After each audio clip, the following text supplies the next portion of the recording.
तुम्हारी मस्जिद से कोई हाथ लगाने वाला नहीं है, तुम्हारे घरों पर बिल्डोजर घुमाने वाला नहीं है, तुम्हारे बच्चों का शोषण करने वाला कोई नहीं है, तुम पर पुलिसिया अत्याचार करने वाला कोई नहीं है, तुम्हारे बच्चों को क्वालिटी एजुकेशन मिलेगी, तुम इस देश में मान सम्मान की ज़िंदगी जी पाओगे। तुम वोटिंग देकर राजा तो उनको बनाते हो, केजरीवाल जैसे लोगों को जो जेल में पड़े हुए हैं। आप वोटिंग देकर ममता जैसे लोगों को बनाते हो, आप वोटिंग देकर अखिलेश जैसे लोगों को बनाते हो, आप वोटिंग देकर राहुल जैसे लोगों को बनाते हो और उम्मीद करते हो कि और लोग तुम्हारे लिए बोलेगा। ये बोलने वाले नहीं है, क्योंकि इनके पूर्वजों ने भी नहीं बोला आपके लिए। तो अपनी ताकत खुद बनाइए। अपने बच्चों के मान सम्मान की लड़ाई लड़नी है तो अपने बच्चों के मान सम्मान की लड़ाई लड़नी है तो अपने आप को खड़ा कीजिए और आप खुद जीतिए और जीतकर पार्लियामेंट और विधानसभा में जाइए, अपनी सरकार बनाइए, जब भी इसका सॉल्यूशन हो सकता है। नहीं तो इसका सॉल्यूशन कुछ नहीं है। आपका शोषण करते रहेंगे, आपकी मस्जिदों को तोड़ते रहेंगे, आपके घरों पर बिल्डोजर घुमाते रहेंगे, आपके बच्चों को अनपढ़ बनाते रहेंगे, आपको रोजगार नहीं देंगे। और आपका बच्चा अगर कोई रोजगार भी करना चाहता है, कोई सब्जी बेचना चाहता है, कोई फल बेचना चाहता है, तो उनके आधार कार्ड देखेंगे फिर वो।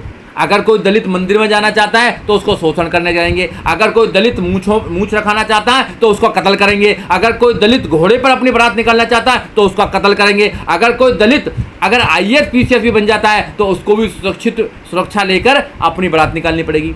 अगर इस देश में बाबा साहब डॉक्टर अम्बेडकर के संविधान के साथ जीना चाहते हो, मान सम्मान की ज़िंदगी जीना चाहते हो, डिग्निटी के साथ रहना चाहते हो, तो बाबा साहब डॉक्टर अम्बेडकर की बात को मान लीजिए कि वोटिंग का अधिकार दुनिया का सबसे बड़ा अधिकार है, देश का सबसे बड़ा अधिकार है। वोटिंग का इस्तेमाल करना सीख लीजिए, इनको सत्ता से हटा दीजिए, आपके सारे अधिकार सुरक्षित हो जाएंगे। देखिए, जो पुलिस है वो सरकार का एक अंग है और सरकार के इशारे पर पुलिस काम करती है। पुलिस में भी कुछ जातिवादी गुंडे हैं, ऐसा नहीं कि पुलिस में जातिवादी गुंडे नहीं है। तो पुलिस जो है वो भी जाति के नाम पर लोगों को प्रताड़ित करने का काम करती है, धर्म के नाम पर प्रताड़ित करने का काम करती है।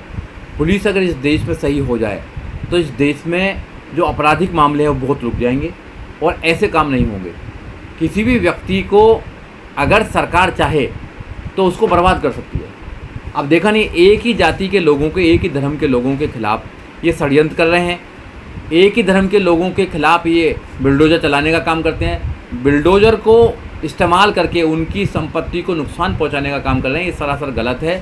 ये लोग कानून पर विश्वास नहीं करते हैं, ये लोग रूल ऑफ लॉ पर विश्वास नहीं करते हैं। तो ये लोग कौन सा देश बनाना चाहते हैं? अब इन लोगों को ये पूछिए कि इस देश में सब लोग रहते हैं, शांति से रहते हैं। अगर कोई व्यक्ति अगर कानून को अपने हाथ में लेता है तो कानूनी प्रक्रिया है, कानूनी प्रक्रिया से आप नहीं चलेंगे। आप इस यहाँ पर क्या करेंगे? बंदूक का राज करेंगे। आप यहाँ पर रूल ऑफ लॉ नहीं करेंगे, आप यहाँ डिक्टेटरशिप चलाने का काम करेंगे। ये जो सरासर गलत है, ये बहका माहौल बनाना चाहते हैं। और कुछ लोग हैं, कुछ ऐसे दल हैं, उनको सरकार प्रोटेक्शन देती है, सरकार उनको अपने गुंडों की तरह इस्तेमाल करती है और वो भीड़ के रूप में मस्जिदों को तोड़ना, बुलडोज़र के साथ में कार्रवाई पे करना, पुलिस की कार्रवाई में उनका साथ देना, या पुलिस को ऐसे दिखाना कि पुलिस बहुत महान काम कर रही है। पुलिसिया टॉर्चर देश के अंदर बहुत ज़्यादा है। अभी भी जब हमारा देश गुलाम था उस समय जब जो अंग्रेज़ों की सरकारें थी, अंग्रेज़ों की जो पुलिस थी वो टॉर्चर करती थी, ऐसे ही ये RSS और BJP की जो सरकारें जहाँ पर चल रही हैं, चाहे मध्य प्रदेश में हो चाहे और राज्य में हो, वहाँ पर जो ये टॉर्चर करते हैं, ये सरकारों की सह पर टॉर्चर करने का काम करते हैं। तो इस तरह दिखाने की कोशिश की जा रही है कि देखिए मुसलमान हैं तो पत्थरबाजी होगी, मुसलमान हैं तो ये सब कुछ जो एक क्रिमिनलाइज करने की कोशिश की जा रही है, उसमें गोदी मीडिया का एक बहुत बड़ा हाथ है। उसको किस तरह से देखते? देखिए, आप देश के नौजवानों को कैसा बनाना चाहते हैं? ये सरकारों की जिम्मेदारी है कि हमारे जो नौजवान हैं उनके लिए हम कैसी एजुकेशन देनी चाहिए। आप एजुकेशन की व्यवस्था करेंगे नहीं, आप दलित मुस्लिम OBC के बच्चों के लिए एजुकेशन की व्यवस्था नहीं करेंगे।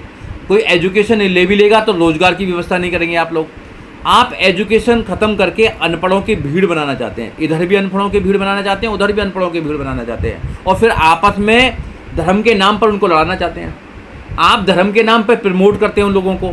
अगर यात्रा करानी होती है, आपको यात्रा करानी होती है, अगर आपको गंगा जल जब मंगाना होता है, कांवड़ यात्रा होती है, तो हज़ारों लोगों को प्रमोट करने का काम करते हैं। और अगर एजुकेशन की बात हुई तो आप कोई भी ऐसा कार्यक्रम नहीं चलाते हैं कि लोग पढ़ें। आप स्कूलों में जो एजुकेशन देनी चाहिए उसकी क्वालिटी ख़त्म कर रहे हैं। तो आप क्या अनपढ़ों की भीड़ पूरे देश के अंदर बना रहे हैं और उनको केवल आपको समझाना है कि धर्म के नाम पर आपको उन्माद करना है, तो धर्म के नाम पर उन्माद करने लगते हैं। ऐसे लोगों से देश नहीं चलेगा। ये आने वाले समय में देश के लिए खतरा है। ऐसे लोग जो छोटी छोटी बातों पर आपस में एक दूसरे भाई का कत्ल करने को तैयार हो जाते हैं, धर्म के नाम पर वो लोगों को जिहादी करने लगते हैं या उन लोगों को मारने लगते हैं। ये दोनों के जो तरफ हैं वहाँ पर एजुकेशन होनी चाहिए। स्टेट की रेस्पॉन्सिबिलिटी है, स्टेट को अपने हाथ में लॉ एंड ऑर्डर लेना चाहिए। और इस देश में जो भी व्यक्ति है, किसी भी समाज, किसी भी जाति, किसी भी धर्म से अगर वो संबंधी रखता है तो सरकार के लिए सब बराबर है। पर इसमें ज़रूरी सवाल ये भी है कि सुप्रीम कोर्ट ने टिप्पणी तो कर दी, जब उस टिप्पणी का कोई असर राज्य सरकारों पे नहीं हो रहा तो उसको आदेश क्यों नहीं दिया जा रहा ताकि कंटेम्प्ट ऑफ कोर्ट हो सके? ऐसा क्यों नहीं होता? देखिए, सच्चाई ये है कि सुप्रीम कोर्ट बहुत सारे ऑर्डर देते रहते हैं, बहुत सारे उन्होंने जजमेंट भी दिए हैं, मगर पुलिस किसी भी जजमेंट को, किसी भी ऑर्डर को पूर्ण रूप से मानने के लिए तैयार नहीं है, सरकारें मानने के लिए तैयार नहीं है। सच्चाई तो ये है इस देश में। सुप्रीम कोर्ट ने एक ऑर्डर दिया है Lalita versus state of Uttar Pradesh का, ललिता कुमारी versus state of Uttar Pradesh, जिसमें कहा है कि कॉग्निजेंस ऑफेंस अगर है तो एफआईआर रजिस्टर्ड कराने की रेस्पॉन्सिबिलिटी है, ये जिम्मेदारी है पुलिस की, करेगी। मगर देखा गया है यहाँ पर कि रेप जैसे केसों में भी आंदोलन करने पड़ते हैं एफआईआर दर्ज कराने के लिए, एफआईआर दर्ज नहीं करते हैं। जब जिस देश में पुलिस एफआईआर दर्ज नहीं करती है, जाति के नाम पर एफआईआर दर्ज नहीं करती है, तो उस देश में फिर न्याय कैसे मिलेगा? सुप्रीम कोर्ट ने कहा कि बिल्डोजर चलाना बिल्कुल सरासर गलत है, मगर सुप्रीम कोर्ट की बात भी मानने के लिए लोग तैयार नहीं है।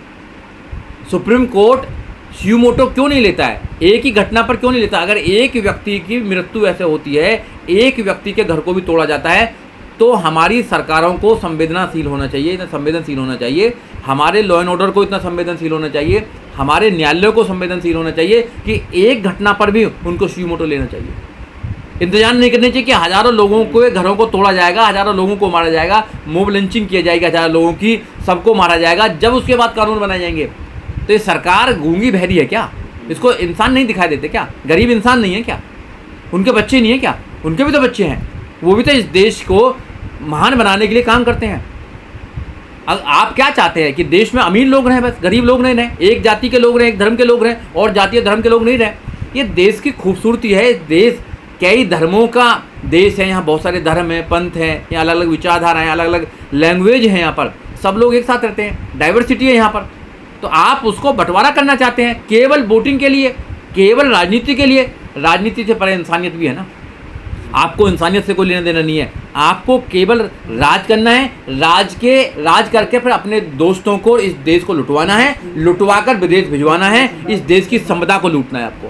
तो SC ST OBC माइनॉरिटी के लिए जो सुविधा है वो वैसे ही रहेगी, उनके अधिकार ऐसे ही कुछ करेंगे। रास्ता क्या है इसका? रास्ता केवल है वोटिंग का अधिकार, जो बाबा साहब डॉक्टर अम्बेडकर ने आपको वोटिंग का अधिकार दिया है, उसका सही इस्तेमाल कीजिए, अपने लोगों को जिताइए, अपनी सरकार बनाइए। जब तक तुम अपनी सरकार नहीं बनाएंगे, जब तक तुम सरकारों के द्वारा ऐसे ही पिसते रहोगे। जब तुम्हारी सरकार रहती है, मैं एक उदाहरण देना चाहता हूँ आपको, 2007 से लेकर 2012 तक उत्तर प्रदेश में बहुजन समाज पार्टी की सरकार थी, पूर्ण बहुमत में, और बहन कुमारी मायावती उस सरकार में मुख्यमंत्री थी। वहाँ रूल ऑफ लॉ था, वहाँ शासन प्रशासन अनुशासन था, लोगों के एजुकेशन दी गई, फ्री जीरो बैलेंस पर लोगों को एडमिशन होने का काम किया, प्राइवेट में भी रिजर्वेशन देने का काम किया, यूनिवर्सिटी बनाई गई, वहाँ पर हाईवे बनाए गए, सारी सुविधा दी गई लोगों के लिए वहाँ पे, और वहाँ पर किसी के द्वारा किसी का शोषण नहीं किया गया। तो ऐसी सरकार होनी चाहिए। जब तुम्हारी सरकार होंगी, सरकार में तुम्हारे लोग बैठे रहेंगे, तो ना तो पुलिस तुम पर शोषण करेगी, ना किसी ऐसे गुंडे मवाली की हिम्मत पड़ेगी कि तुम्हारे घरों पर कोई आकर आक्रमण कर सके, तुम्हारी मस्जिद को गिरा सके, तुम्हारे मंदिर को गिरा सके, तुम्हारे गिरजाघर को गिरा, किसी भी धार्मिक स्थान को गिरा सके। कानून उसका वो करेगा, फैसला करेगा, कोर्ट फैसला करेगा कौन से नाजायज़ चीज़ें हैं, कौन सी जायज़ चीज़ें हैं, कौन सी लीगल है, कौन सी इनलीगल है। पर विपक्ष नहीं बोलता ना। देखिए, विपक्ष को केवल वोट चाहिए और कुछ नहीं चाहिए। विपक्ष को केवल वोट चाहिए। वो आपकी लाशों पर,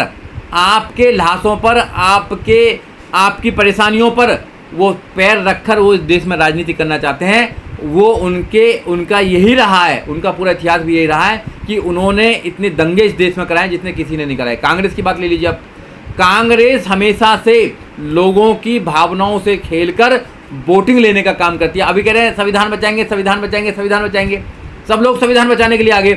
और जैसे ही सुप्रीम कोर्ट ने एक आदेश दिया कि एससीओं के बीच में वर्गीकरण होना चाहिए, सब क्लासिफिकेशन होनी चाहिए, कोई बोलने को तैयार नहीं है, कोई बोलने को तैयार नहीं है। अगर कोई बोल रहा है तो बहन कुमारी मायावती बोल रही है। तो इसलिए वो लोग तुम्हारे मुद्दों पर नहीं बोलेंगे। तुम्हारे सारे नेताओं को देखो, मुस्लिम समाज है जैसे, उनके सारे नेताओं के साथ शोषण हो रहा है, जेल में भेजा जा रहा है, मगर जो मुस्लिमों की वोट लेते हैं, जो मुस्लिम अपनी वोट देकर उनको राजा बनाने का काम करते हैं, मुख्यमंत्री बनाने का काम करते हैं, वो कभी भी ना तो धरना प्रदर्शन करते हैं, ना कभी उनकी बात को उठाने का काम करते हैं। तो फिर आप उनको वोट क्यों देते हो? केवल इसलिए वोट देते हो कि बीजेपी हार जाएगी, और बीजेपी तो फिर भी नहीं हार रही देश के अंदर। नरेंद्र मोदी तीसरी बार प्रधानमंत्री बन गए, तो आप अपने आप को कब जिताओगे? तो दलित, मुस्लिम, ओबीसी को इकट्ठा होना चाहिए। जो माननीय काशीराम साहब ने कहा है 85-15 की इस देश के अंदर लड़ाई है। जो 15% लोग इस देश को लूट रहे हैं, उनको 85% लोगों से कोई लेना देना नहीं है। ना उनके बच्चों के एजुकेशन से लेना देना है, ना उनकी सुरक्षा से लेना देना है, ना उनके रोजगार से लेना देना है, ना संविधान से लेना देना है। बाबा साहब डॉक्टर अम्बेडकर इस देश में न्याय चाहते थे, न्याय, सामाजिक आर्थिक न्याय चाहते थे बाबा साहब डॉक्टर अम्बेडकर। बाबा साहब डॉक्टर अम्बेडकर समता, स्वतंत्रता, न्याय, बंधुता का राज चाहते थे। अगर इस देश में न्याय होगा सबके प्रति, चाहे सामाजिक न्याय हो, चाहे राजनीतिक न्याय हो, चाहे आर्थिक न्याय हो, तो लोग खुश रहेंगे। इस देश में चंद लोगों के पास, चंद पूंजीपति लोगों के पास में देश की संपदा, 90% संपदा उनके पास में है, और 90% लोग मात्र अपना गुजारा कर रहे हैं। हंगर इंडेक्स की रिपोर्ट है, 20 करोड़ लोग इंडिया में रात को भूखे सोते हैं। कौन लोग हैं वो? उस पर तो कोई बात नहीं करता है। दुनिया के सारे देशों से हमारी यूनिवर्सिटी compete नहीं कर सकती हैं। एजुकेशन का इन्होंने सब खत्म कर दिया है, एजुकेशन है ही नहीं देश के अंदर, क्वालिटी एजुकेशन बिल्कुल नहीं है। पर राहुल गांधी कह रहे हैं कि अभी तो नहीं, लेकिन आगे सोचा जाएगा आरक्षण खत्म करने की। देखिए, चाहे राहुल गांधी हो, चाहे प्रधानमंत्री मोदी जी हो, RSS हो, चाहे और पार्टियां हो, सारे दलितों के रिजर्वेशन को ख़त्म करना चाहती हैं। वो फिर दोबारा उनको आर्थिक गुलाम बना के रखना चाहती हैं। इस देश में बाबा साहब डॉक्टर अम्बेडकर ने 1200 से ज़्यादा जातियों को इकट्ठा करके ग्रुप बनाया, SC/ST बनाया। मुस्लिम भाइयों से कहा कि तुम हमारे साथ, हमारा साथ दो। OBC से कहा कि तुम अपने प्रॉब्लम को समझो। 27% रिजर्वेशन की बात हुई है, तो बाबा साहब डॉक्टर अम्बेडकर के आर्टिकल 340 की वजह से आपको 27% रिजर्वेशन मिला। अगर बाबा साहब डॉक्टर अम्बेडकर रिजर्वेशन की अगर पॉलिसी नहीं करते OBC के लिए, तो कभी नहीं मिल पाता। अगर ये तीनों लोग जो इस देश के अंदर 80 से 90% लोग हैं, SC/ST, OBC और माइनॉरिटीज, मुस्लिम माइनॉरिटीज, अगर ये इकट्ठे हो जाएं तो इस देश में प्रधानमंत्री भी इनका होगा, मुख्यमंत्री भी इनका होगा, सब इनका होगा। अपना बनाइए ना,